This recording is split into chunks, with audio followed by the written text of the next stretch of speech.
How to add music to Facebook profile using laptop or PC. So first thing first, open Facebook onto your browser. After opening your Facebook, you will be able to see this kind of interface. I want you to go to your account, just tap on your profile.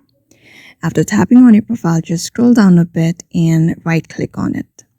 Right click and scroll down until you see the inspect option. After that, I want you to click on that phone option and your Facebook account will be turned into the phone version on your laptop. So here you can see now that my Facebook account has been changed into this phone version. Just wait for some seconds for it to load completely and you can see that it has completely been loaded on my device as the screen of a phone.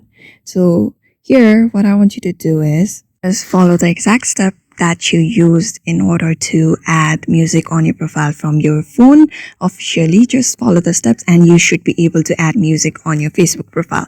So therefore, in this way, you can add music on your Facebook profile using laptop or PC. So I hope this video was helpful to you and thank you for watching this video.